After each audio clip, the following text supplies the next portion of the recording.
Filipenses 2, a partir do verso 19. O texto diz assim: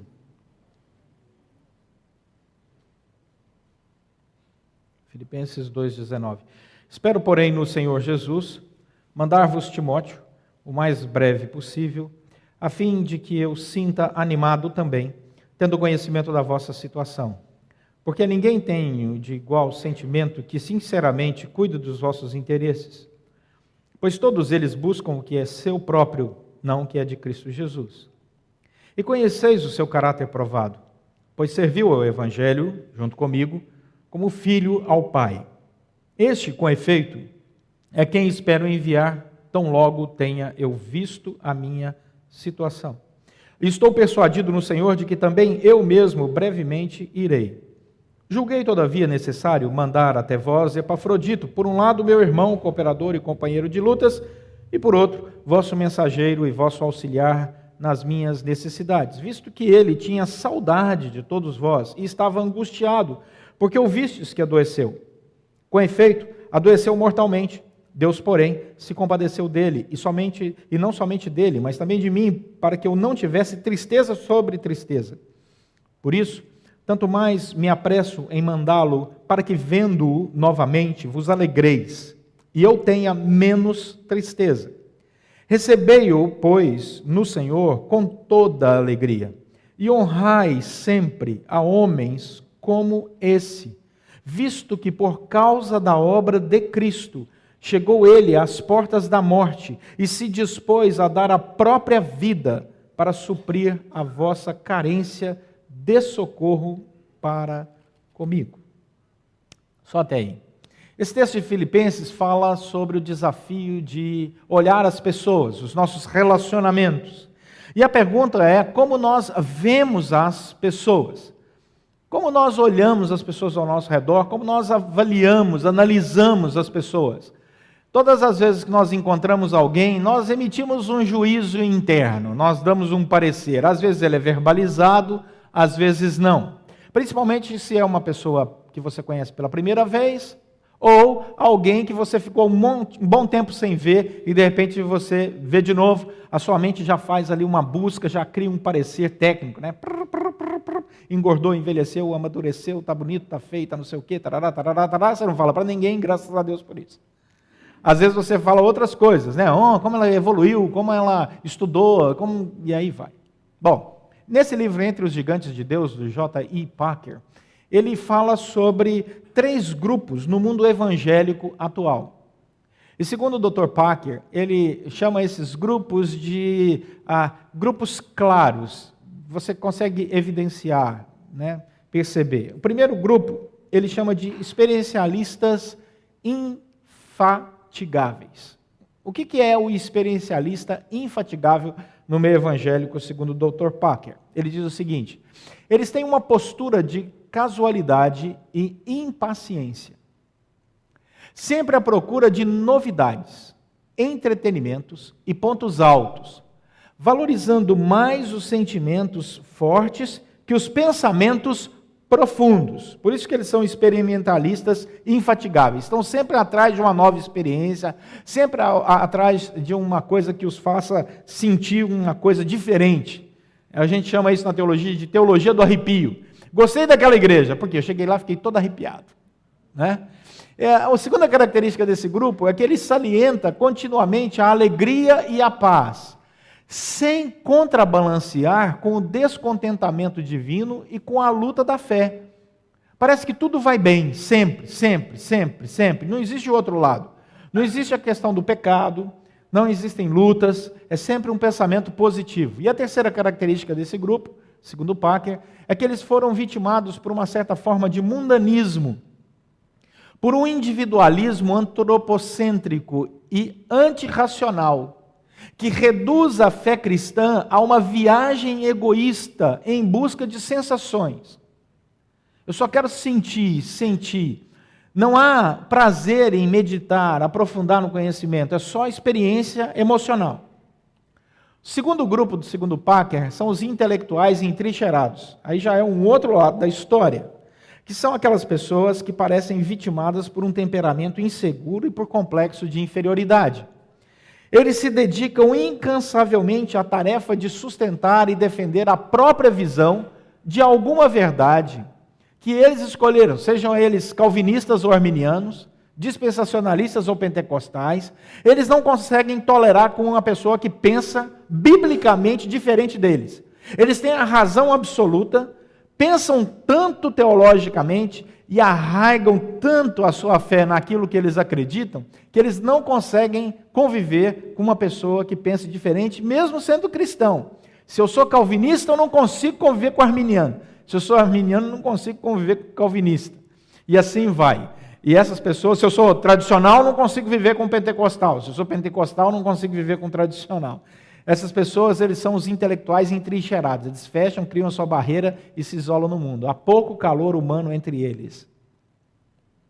O terceiro grupo é o grupo dos desviados descontentes. Eles ficaram desiludidos com a igreja e abandonaram a comunhão. Vocês já devem ter ouvido esses grupos por aí. Saíram porque foram levados a esperar que, como crentes, desfrutariam da saúde, riquezas materiais, circunstâncias sem preocupação alguma, perturbação alguma, imunidade aos problemas de relacionamento, traições, fracassos e equívocos em suas decisões, em suma, e viveriam em um mar de rosas de facilidades, que os levaria felizes para o céu. Então, magoados, acusam o evangelicalismo e desistem. Já que a vida deles não alcançou esse status de céu na terra, como foi prometido muitas vezes, às vezes até do próprio púlpito para eles, né? Então eles acabam se decepcionando e abandonando a fé. É óbvio que existem outros tipos, além desses três grupos propostos por Parker, mas o importante é perceber que eles existem. Eu diria até em grande número. Grande número. Mas Paulo vai dizer à igreja como é importante nós vermos as pessoas na perspectiva correta. E ver as pessoas na perspectiva correta, meus irmãos, significa ver as pessoas à luz da Escritura Sagrada, daquilo que Deus disse que era projeto de Deus e como nós rompemos com o projeto de Deus, como nós viramos as costas para o projeto de Deus, nos distanciamos do projeto de Deus e temos colhido as consequências como humanidade de nos distanciarmos do projeto de Deus. E isso é uma triste realidade, e Paulo vai chamar a nossa atenção para isso.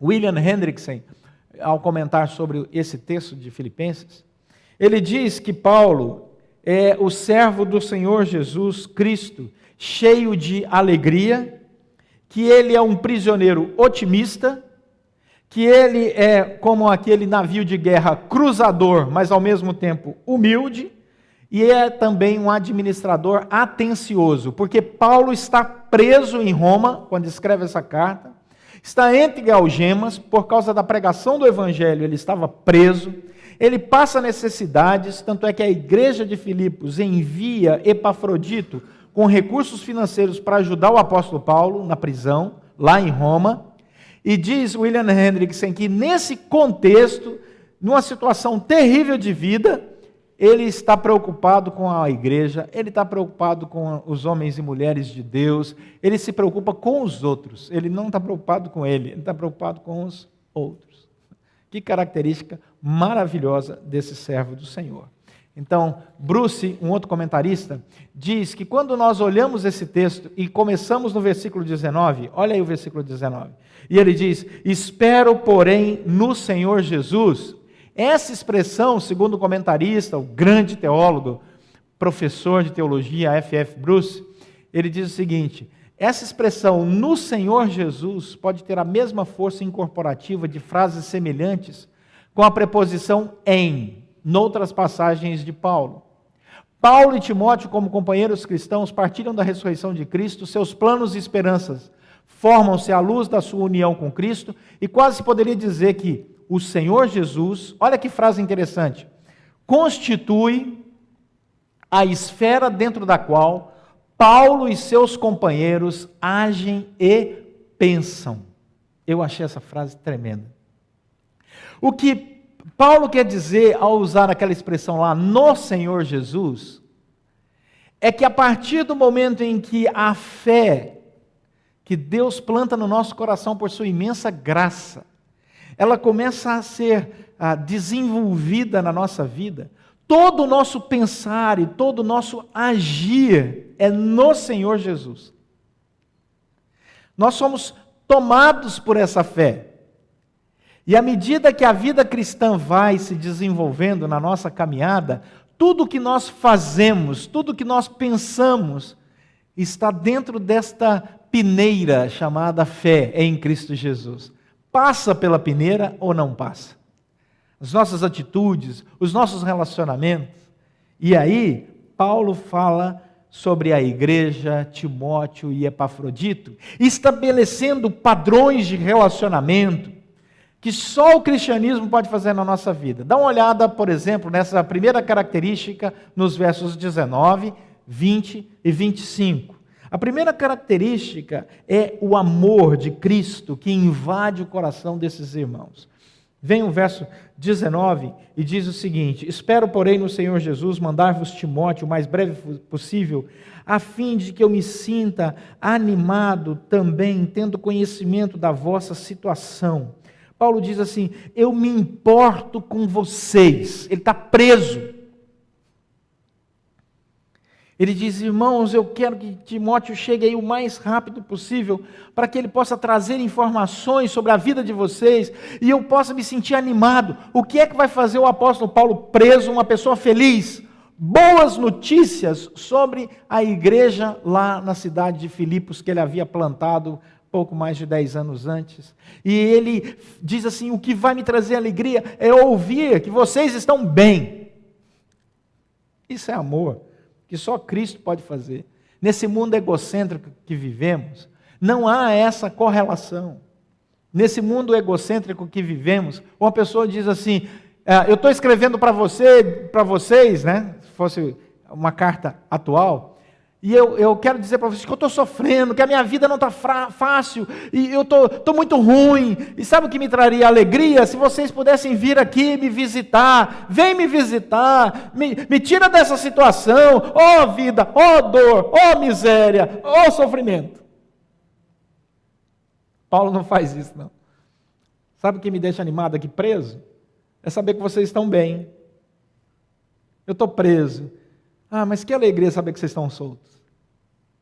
Eu estou preso sem comida, mas que alegria saber que vocês estão fazendo churrasco de comunhão. Deu para perceber a quebra de paradigma?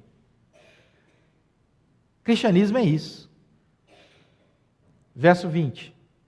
Há uma outra característica no verso 20. Porque a ninguém tenho de igual sentimento que sinceramente cuide dos vossos interesses. Paulo está falando de Timóteo. E Paulo está falando que ele acredita que Timóteo se dará pelos outros, porque Timóteo é discípulo dele. E Timóteo está aprendendo com Paulo que mais bem-aventurado é servir do que ser servido.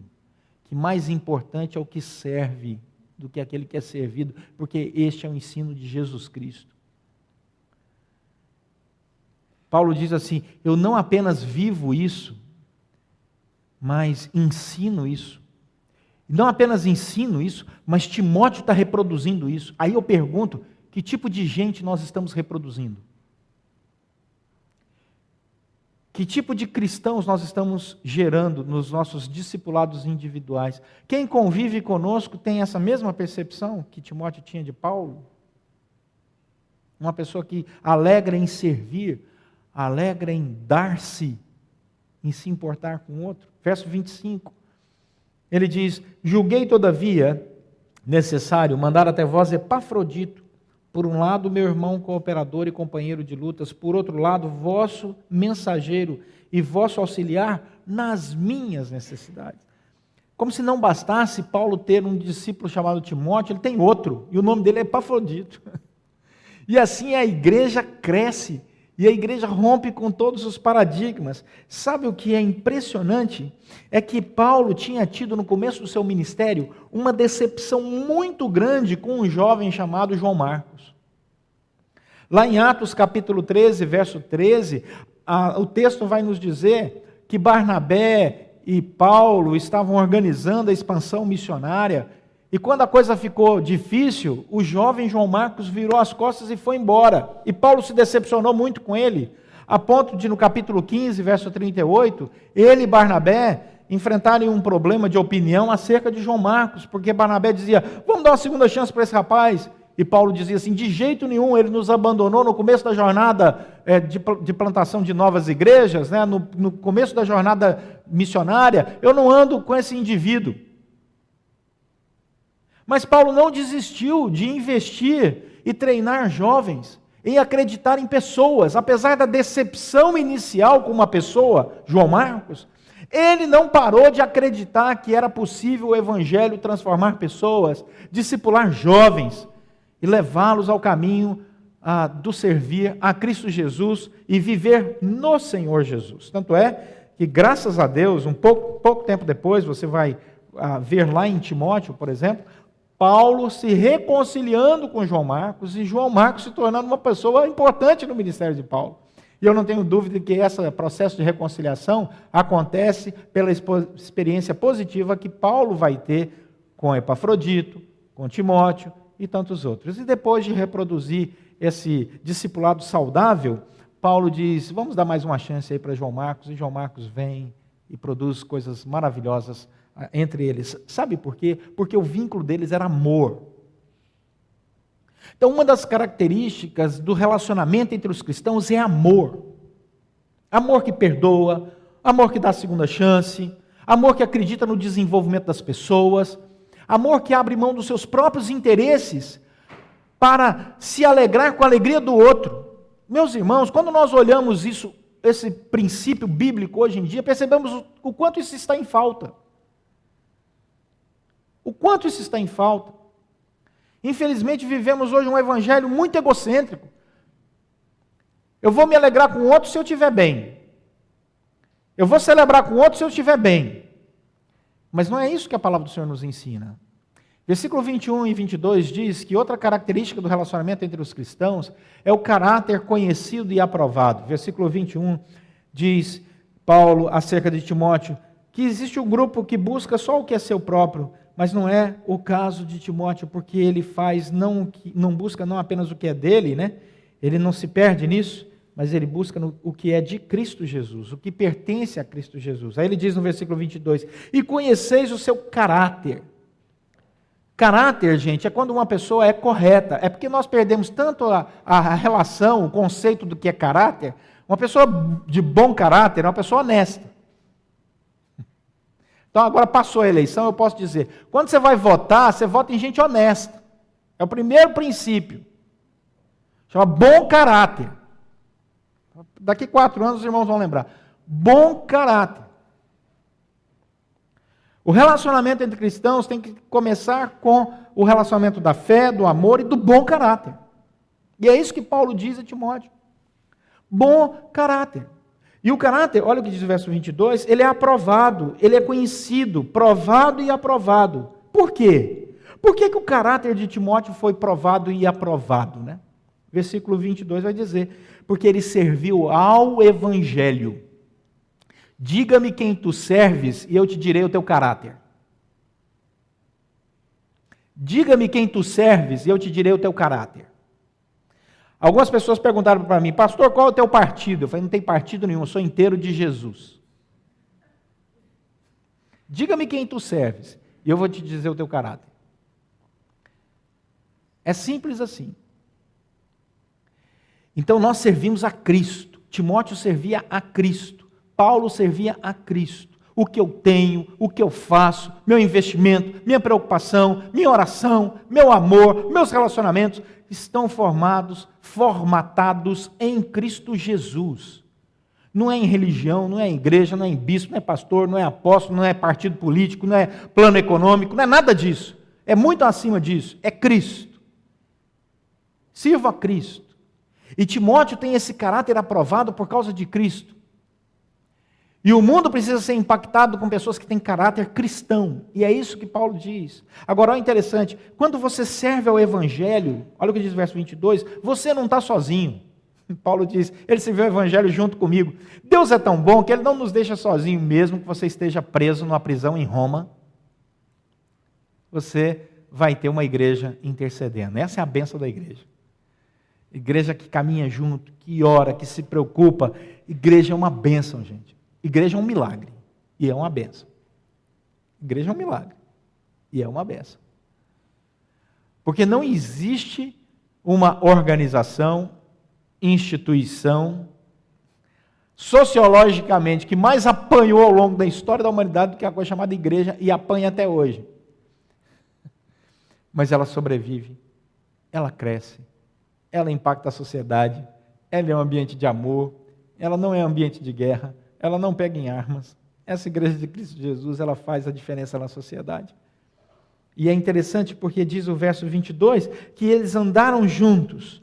Olha que lindo o relacionamento, verso 22. Como filho ao pai. Então é assim que esses relacionamentos são solidificados. Versos 26, 27 e 28.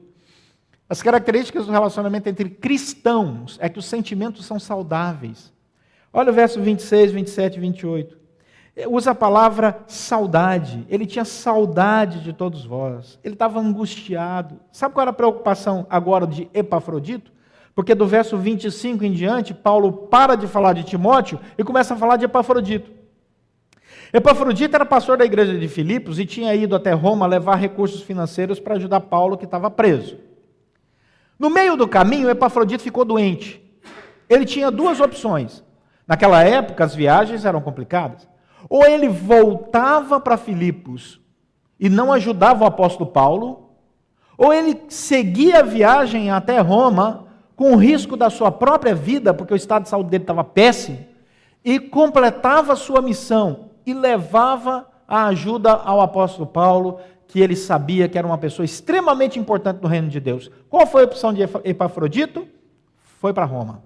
Olha o versículo 30. Chegou lá mal. Chegou lá ruim. Verso 30 diz, visto que por causa da obra de Cristo chegou ele às portas da morte e se dispôs a dar a própria vida para suprir a vossa carência de socorro para comigo. Paulo diz como ele é grato a esse homem chamado Epafrodito. Como eu sou grato. Ele veio morrendo, mas completou a obra. Naquela época, gente, não tinha plano de saúde, médico, não era fácil assim, não. Ele chegou lá ruim, mas Deus o guardou. Só que a igreja lá de Filipos ficou sabendo que Epafrodito estava mal de saúde. E como as comunicações demoravam, eles não sabiam se ele tinha morrido ou se ele estava bem. Então, há aqui uma carta, um momento nessa carta de muito amor entre os irmãos. Leia agora o verso 26, 27 e 28, entendendo a história como eu acabei de dizer. Visto que ele tinha saudade de todos vós, está falando de Epafrodito. Ele estava angustiado, o Epafrodito, porque ouvistes que ele adoeceu. Olha, gente, verso 27. Com efeito, adoeceu mortalmente. Deus, porém, se compadeceu dele. E não somente dele, mas também de mim, para que eu não tivesse tristeza sobre tristeza. Não bastasse estar morto, estar preso. Imagina Paulo sabendo agora, o sujeito morreu porque ele vinha te ajudar. Ia ser tristeza sobre tristeza. Então Deus foi maravilhoso, porque curou Epafrodito, então teve misericórdia de Epafrodito, teve misericórdia de vocês que o enviaram, estavam preocupados com a saúde dele, e teve misericórdia de mim, para que eu não tivesse tristeza sobre tristeza. Então ele conclui no verso 28, por isso, sempre cláusula de conclusão, tanto mais me apresso em mandá-lo, para que vendo-o novamente vos alegreis, e eu tenha menos tristeza. Oh, coisa boa, eles agora estão lá celebrando, porque Epafrodito chegou lá saudável. E vai ter até um engraçadinho na igreja que vai dizer, olha Epafrodito, você está mais magro. Né? Que alegria saber que Epafrodito ao voltar aí, vocês vão recebê-lo com todo amor, com todo carinho, e vão ver que ele está bem, porque Deus o guardou. Portanto, esses são os relacionamentos saudáveis, de saudade, de amor, de perdão, de interesse pela alegria do outro, pelo bem-estar do outro, de interesse que só o Cristo Jesus pode gerar nos corações. Portanto, finalmente, havia honra e alegria, e os dois juntos manifestam equilíbrio, honra e alegria. Verso 29.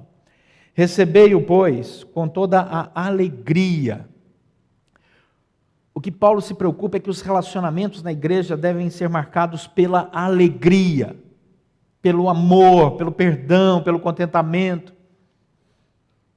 Igreja tem que ser essa ilha que quando você entra, você se sente amado. As pessoas celebram suas vitórias, caminham com você nos momentos difíceis, oram por você nas derrotas, para que você se levante novamente. Igreja é esse ambiente. E Paulo diz assim, olha, recebei esse homem com alegria, mas façam uma coisa, honrai sempre a homens como esse. É interessante como a igreja, às vezes, eu vejo até agora mesmo, né, nessa nossa realidade no Brasil, como é interessante a igreja, às vezes, lança tanta honra a ímpios. Tanta honra a ímpios. Eu pergunto, e os santos? E os santos? O verso 30 diz que é por causa da obra de Cristo que ele chegou às portas da morte. Uma pessoa merece nossa atenção, nosso amor, nosso caminho, nosso carinho, quando tudo é formado em Cristo Jesus. Um comentarista, apesar do nome americano, o nome dele é Moisés Silva, mas é americano. Ele diz que Epafrodito tinha um senso de responsabilidade que fez com que ele arriscasse a sua própria vida, mas tudo isso tinha um motivo, era a obra de Cristo. Epafrodito não vai lá a Roma, arrisca sua própria vida apenas pelo apóstolo Paulo, já bastaria, mas ele vai por causa da obra de Cristo. Epafrodito sabia que a obra de Cristo precisava daquele instrumento poderoso que Deus mesmo havia levantado. Ele via Paulo, mas também via a obra que Deus estava realizando através do apóstolo Paulo. Então a pergunta volta: como nós vemos as pessoas? Como nós olhamos para as pessoas? Nós olhamos para as pessoas segundo aquilo que o pecado já gerou no nosso coração? Porque o pecado original, ele rompeu com os nossos relacionamentos. O pecado original fez com que o relacionamento entre Deus e o homem fosse rompido. Deus nos criou para nos relacionarmos com Ele. Por que Deus criou o homem? Para se relacionar com o ser humano. A Santíssima Trindade, um dia, no seu conselho eterno, disse, vamos criar a humanidade. Para quê? Para nos relacionarmos com essa humanidade. Hoje pela manhã, na classe de integração, eu estava explicando para os nossos irmãos que estão começando a caminhada de fé, que é como um relacionamento familiar. Deus criou a humanidade para esse relacionamento. É bom estarmos à mesa em família, não é? Com pai, mãe, primo, tio, né? É gostoso, né? Estarmos à mesa com a família. Deus nos criou assim. Agora imagina que de repente essa família vira as costas e diz assim, sabe de uma coisa? Eu não preciso de você, Criador. E Deus olha, não preciso de você, não quero nada com você, vou virar as costas para o Senhor e vou embora. E não quero mais nenhum relacionamento com o Senhor. Imagina o coração de Deus. Ver os seus amados saindo pela porta e indo embora. E com o passar dos anos, alguns até dizendo, Deus nem existe. Eu me criei sozinho. Isso é um relacionamento quebrado. Então, nós vemos as pessoas, muitas vezes, com base nesse pecado do distanciamento de Deus. E quem analisa a vida dessa forma, percebe, com o passar do tempo, traumas, medos, egocentrismos, baixa autoestima, superego, está tudo atrapalhado o ser humano. Todas as janelas estão quebradas. A sua alma está com sérios problemas de ventilação. Mas aí quando nós olhamos a Cristo que vem ao nosso resgate e restaura o relacionamento, e diz, vamos caminhar de novo. E nos chama por sua imensa graça. E morre na cruz. E derrama seu sangue. E ressuscita ao terceiro dia, para que nem a morte tenha poder sobre nós. Nós percebemos que, pela fé nesse Cristo Jesus, os relacionamentos são restaurados e nós passamos a ver as pessoas como a palavra de Deus nos ensina. E aí Cristo se torna o grande modelo dessa palavra encarnada. E eu olho para Cristo e vejo Cristo amando as pessoas, perdoando as pessoas, caminhando com as pessoas e dizendo: mais bem-aventurado é dar do que receber. Quando alguém te der um tapa numa face, vira a outra face. Se alguém te chamar para andar 1 milha, anda 2. Você fala: Senhor, que padrão é esse? Esse é o padrão que Deus estabeleceu para relacionamentos saudáveis. Eu não consigo, Senhor. Claro que não. Mas pela obra do Espírito Santo em você, Ele te faz capaz. Ora, busca, leia a palavra, vive em comunhão com o povo de Deus, e você será transformado dia após dia, de glória em glória, de graça em graça, até retornar ao projeto original de Deus, de plena comunhão com Deus, com você mesmo e com o próximo. Foi isso que Paulo mostrou para nós nesses relacionamentos entre Timóteo, Epafrodito, a igreja, ele mesmo e todas essas circunstâncias. Nos convidando para essa caminhada transformadora que o Espírito Santo de Deus faz em nós. E eu quero te dar uma boa notícia. Pela graça de Deus, segundo a palavra do Senhor, e meditando e orando e buscando a presença do Senhor, a boa notícia é que amanhã você será melhor do que hoje. Amém? Porque essa é a caminhada do cristão. De glória em glória, de graça em graça. Que Deus assim nos abençoe. Vamos orar.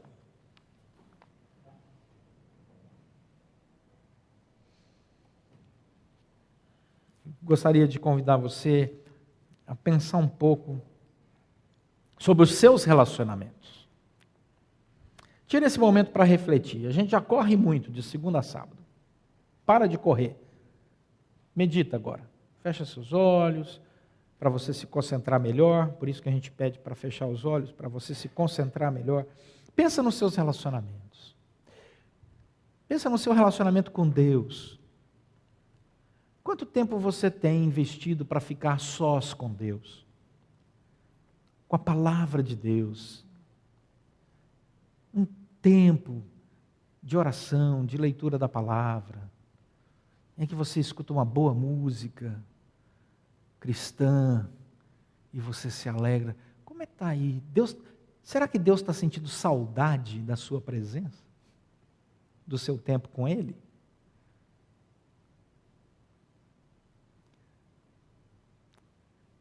Como está o seu relacionamento com você mesmo? Como você tem se visto?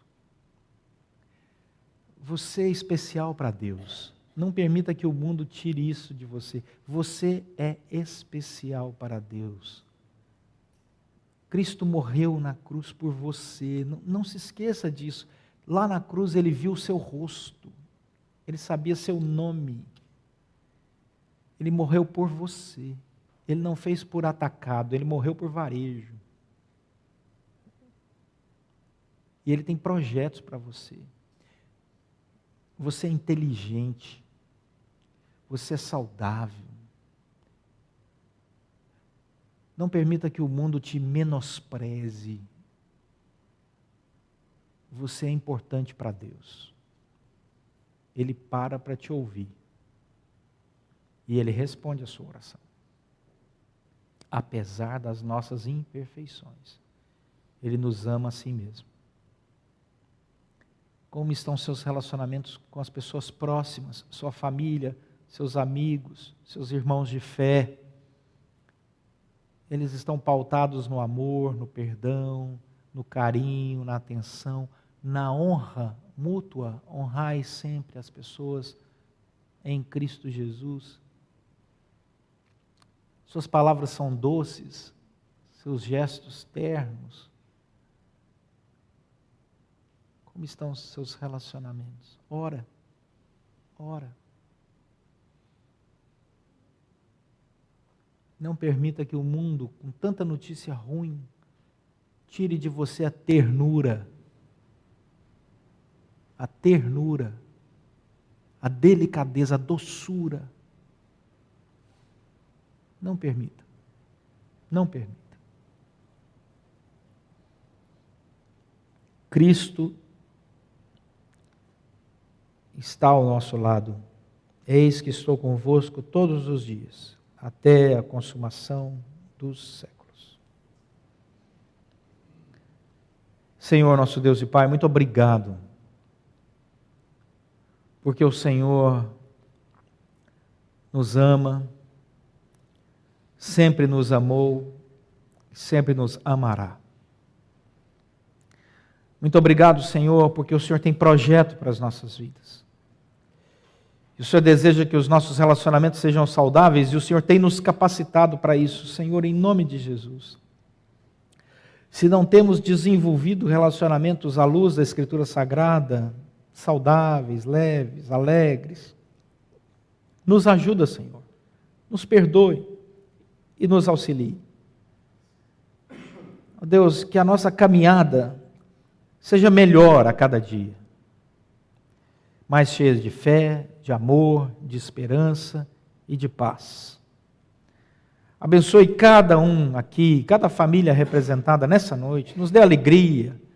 Abençoe as nossas casas, que elas sejam ambientes magníficos, de relacionamentos saudáveis. E que assim, ó Deus, eles sejam reproduzidos em todos os lugares que colocarmos a planta dos nossos pés. Que o Teu nome seja glorificado através do testemunho de cada um aqui. Que as pessoas possam dizer, ali vem um homem de caráter cristão, ali vem uma mulher de caráter cristão, ali vem um jovem de caráter cristão, ali vem uma jovem de caráter cristão. Para a glória do Senhor. Auxilia-nos, ó Deus, nessa caminhada. Porque sabemos que o resultado disso é a alegria plena e a paz que excede todo entendimento. Oramos pedindo a Tua bênção assim, em nome de Jesus Cristo, nosso Senhor e Salvador. Amém.